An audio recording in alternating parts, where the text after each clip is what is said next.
Hi friends, welcome back to my channel. ఈరోజు ఒక విషయం మాట్లాడుకుందామండి. ఏంటంటే నన్ను అందరూ అడుగుతున్నారండి, అంటే ప్రతిదీ అడుగుతున్నారని చెప్తున్నానని అనుకోవద్దండి. కొంతమంది క్లోజ్ ఫ్రెండ్స్ ఫోన్ చేసి కొన్ని విషయాలు మాట్లాడమని చెప్పారనమాట.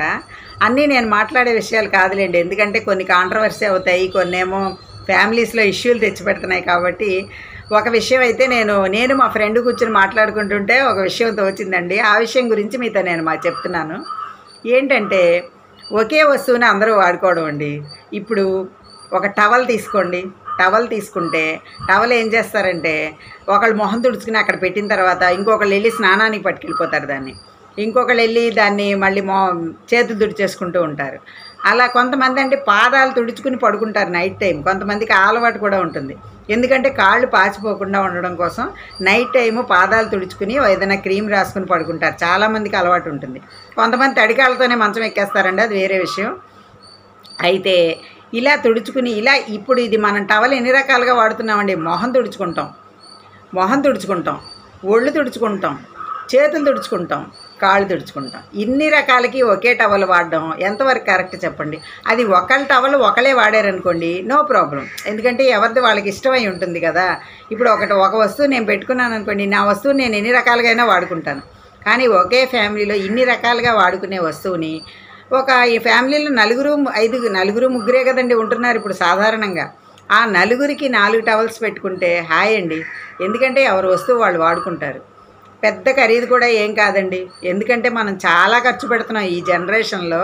మనం ఖర్చులు చాలా ఎక్కువ పెడుతున్నాం. ఆ జనరేషన్కి తగినట్టుగా ఒక టవల్ ఎవరి టవల్ వాళ్ళండి పెట్టుకుంటే, ఎందుకంటే శుభ్రత అండి. ఇదంతా కూడా శుభ్రంగా ఉండడం కోసం. ఎవరిది వాళ్ళు వాడుకున్నారనుకోండి అసలు ప్రాబ్లమ్సే ఉండవు. తర్వాత అందరూ కామన్గా వాడేది ఇంకోటి ఉందండి. డ్రెస్సింగ్ టేబుల్ దగ్గరికి వెళ్తారు, ఒక దువ్విని తీస్తారు, అదే దూకుంటూ ఉంటారు. దువ్వెన వల్ల ఎన్ని ప్రాబ్లమ్స్ వస్తున్నాయంటే అండి, ఇప్పుడు నేనున్నానండి, జుట్టుకు రంగేసుకుంటాను. ఆ రంగు తాలూకా ఏమన్నా హెన్నా పెట్టుకుంటే హెన్నా తాలూకువి దువ్వెనలో ఇరుక్కుపోతూ ఉంటాయి. అవి మనం క్లీన్ చేసినా కూడా ఒక్కోసారి అలా వాడతాం కదా, హెయిర్ కలర్ వాడతాం. అది మళ్ళీ పిల్లలు వాడుకుంటే ఎంత ప్రమాదం అండి వాళ్ళకి. ఈ వయసు వచ్చాక ఎలా ఉంటే ఉంది, పోతే పోయిందని మనం వాడేస్తామండి. కానీ పిల్లలు వాడితే వాళ్ళకి మంచిది కాదు కదా. అలాగే దువ్వెన స్కూల్కి వెళ్ళే ఆడపిల్లలు ఉన్నారనుకోండి, ఒకసారి మగపిల్లలకు కూడా అండి ఎక్కువ జుట్టు ఉండి స్కూల్కి వెళ్తే పిల్లలు అంటే కూర్చుని మాట్లాడుకుంటే కూడా ఈ ఒకళ్ళ మీద తల్లోది ఒకళ్ళ మీదకి ఎగురుతాయటండి. పక్కన ఇద్దరు కూర్చుంటే ఈ మాత్రం గ్యాప్ ఉన్నా కూడా ఎగురుతాయటండి పేలు అంటారు. మరి మా చిన్నప్పుడు అనేవారు. అలాగేనండి, స్కూల్కి వెళ్ళే పిల్లలు ఉంటే మాత్రం ఖచ్చితంగా తల్లో పేలు ఉంటాయండి. నా చిన్నప్పుడు నా తల్లో ఎప్పుడు పేలుండేవి. నేనే చెప్తున్నాను కదండి, ఎవరో కాదు, నా తల్ల ఎప్పుడు పేలుండేవి. అలా అనమాట. ఆ పేలు ఉండడం వల్ల దువ్వెనలు వాడుకున్నారనుకోండి, ఒకళ్ళ తల్లో పేలు ఇంకోళ్ళకి ఎక్కేస్తాయి. ఆడవాళ్ళం అంటే అండి ఏదో పేల మందు రాసుకుని దువ్వెనలు ఇచ్చేసుకుని ఇబ్బంది పడతాం, ఓకే. కానీ మగవాళ్ళ తల్లో ఎక్కి వాళ్ళు ఏ ఆఫీసులోనే కూర్చున్నప్పుడు ఇలా అనుకున్నారనుకోండి, ఇలా అది పేలు ఉన్నప్పుడు తలలో దురదొస్తే గోక్కోకుండా ఎవరన్నా ఉంటారా? ఇలా అనుకుంటూ ఉన్నారనుకోండి, అది ఎంత అసహ్యంగా ఉంటుంది చెప్పండి. అందుకని దువ్వెనలు కూడా సెపరేట్గా ఎవరు వాళ్ళకండి. దువ్వెన ఎంత అండి? 10 రూపాయలు పెడితే దువ్వెన వస్తుంది. మనం ఏం ఖర్చు పెట్టట్లేదా? అంటే ఏమండి, ఈ టాపిక్ మీకు నచ్చితేనే తీసుకోండి, ఈ వీడియో చూడండి, లేకపోతే వద్దు. దీని ఏదో పెద్ద ఇష్యూ చేయొద్దండి ప్లీజ్. ఎందుకంటే అలా అండి, దువ్వెనలు కూడా ఎవరు వాళ్ళకి పెట్టుకున్నారనుకోండి. చెప్తున్నాను కదండి, ఇప్పుడు అంతా చిన్న ఫ్యామిలీసే కదా, పెద్ద ఫ్యామిలీలు ఎవరు లేరు కదా, 2 ముగ్గురు లేదా 4 ఉంటున్నారు. వాళ్ళకి సరిపోతుందండి, ఏమంటారు? అలా అండి, దువ్వెనలు ఒకటి. నెక్స్ట్ అండి బ్రష్లు అండి. నేను ఒకళ్ళ ఇంట్లో చూశాను, మా చుట్టాలేండి, వాళ్ళ ఇంటికి వెళ్ళాను అనమాట. ఆ రోజు నేను బ్రష్ మర్చిపోయాను, నా కర్మకాలి మర్చిపోతే అక్కడ మావందరివి ఉన్నాయి, బాత్రూంలో ఉన్నాయి చూడు, ఒక డొక్కులో దాంట్లో ఏదోటి తీసుకురు, నువ్వు తోమేసుకో అన్నారు. అమ్మో, నేను ఎంత షాక్ అయ్యానంటేనండి, నేను చచ్చినా ముట్టుకోనండి ఎవరివి కూడా. ఏదో ఆ పేస్ట్తో కొంచెం ఇలా అనేసి వచ్చేసాను అనుకోండి, ఎవరివి నేను ముట్టుకోలేదు. కానీ అలా అండి బ్రష్లు అవి కూడా అండి, ఎవరివైనా వాడాలంటే ఇప్పుడు ఏదో కొత్త బ్రష్ ఇచ్చారనుకోండి, వాడుకోవచ్చు, తప్పలేదు. కానీ అలా బ్రష్లు టంగ్ క్లీనర్లు ఎవరివైనా వాడాలంటే అబ్బా ఎంత ఎలర్జీగా ఉంటుందో మీరే ఆలోచించండి. అంటే వాడని వాళ్ళ గురించి నేను చెప్పట్లేదండి, అలా యూజ్ చేసే వాళ్ళ గురించి చెప్తున్నాను. లేదు, మనం చాలామంది అండి వేపలతో తోముకుంటారు, అది బెస్ట్ అనమాట. అంటే పురాతన పద్ధతి తెచ్చి ఇక్కడ పెడుతుందని చెప్పొద్దండి. ఎందుకంటే వేపలతో తోముకుంటే ఎవరిది వాళ్ళే చెట్టుది విరుచుకుని వాడుకుంటారు, నో ప్రాబ్లం. ఈ బ్రష్లు అలాంటివి కూడా ఎవరి వాళ్ళు వాడకూడదండి. తర్వాత ఆ బ్రష్ అండి నెలకోసారి మార్చేయమంటున్నారండి డాక్టర్లు. కానీ మనం కనీసం వెంటనే మార్చేయలేం కదా. ఓ 2 నెలలకి అలా వెంటనే చూసుకుని, 2 నెలలు అంటే టైం పెట్టుకుని ఏం కాదండి. ఆ బ్రష్ పాడైనప్పుడు కొంచెం అంటే మరీ దాన్ని కొన్ని చూడండి, ఇప్పుడు బ్రష్లు తొందరగా పాడైపోతున్నాయి, 1 మంత్లోనే పాడైపోతున్నాయి. మనం పళ్ళు తోముకుంటే ఏం క్లీన్ అయినట్టు అనిపించట్లేదు. అలాంటప్పుడు మనం మార్చేసుకుంటే సరిపోతుందండి.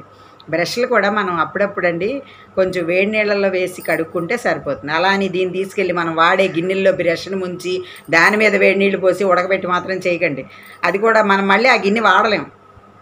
అందుకని చక్కగా కొంచెం సర్ఫో ఇలాంటి సర్ఫ్ పౌడరో లేకపోతే చిన్న లిక్విడ్ సోప్ బ్రష్ మీద వేసి వేడి నీళ్ళు దాని మీద పోయండి, క్లీన్ అయిపోతుంది. తర్వాత చేత్తో మనం బ్రష్ని ఇచ్చేసేయచ్చు. అంటే ఈజీ టిప్ అండి ఇది, పెద్ద ఇదేం కాదు. నేను ఏదో పెద్ద మహాత్మురాలని నేను చెప్పట్లేదండి. చిన్న చిన్న శుభ్రతలు అనమాట మనవి పాటించుకునేవి. అలా చేసుకుంటే బాగుంటుందండి. తర్వాత ఇప్పుడు దువ్వెని చెప్పుకున్నాం, బ్రష్ చెప్పుకున్నాం, టవల్ చెప్పుకున్నాం. ఇంకోటి చెప్పనా అండి, అందరూ వాడేదే పౌడరు పఫ్ ఉంటుందండి. ఆ పఫే తీసి ఇంటి అందరూ తుడిచేసుకుంటూ ఉంటారనమాట దాన్ని. ఎందుకంటే అండి స్కిన్ ప్రాబ్లమ్స్ కూడా చాలా వస్తున్నాయి. ఒకే ఇంట్లో వాళ్ళకి ఎందుకు ఉంటాయి అని అనుకోవచ్చు మీరు. కానండి చిన్నపిల్లలు ఉన్నప్పుడు చిన్నపిల్లలవి మనం వాడకూడదండి. నేను చూశాను, ఒకళ్ళని చూశానండి, నేను చూసే చెప్తున్నా. చంటి పిల్లకి పౌడర్ రాసేసి, నెలల పిల్ల చాలా చంటి పిల్ల, ఆ పిల్లకి పౌడర్ రాసి అదే పఫ్ తను కూడా రుద్దేసుకుని ఇంకో పెద్ద పిల్లాడు వస్తే ఆ పిల్లాడికి కూడా రుద్దేసింది అమ్మాయి. కానండి చంటి పిల్లలకి చాలా తేడా చేస్తుందండి అలాగా.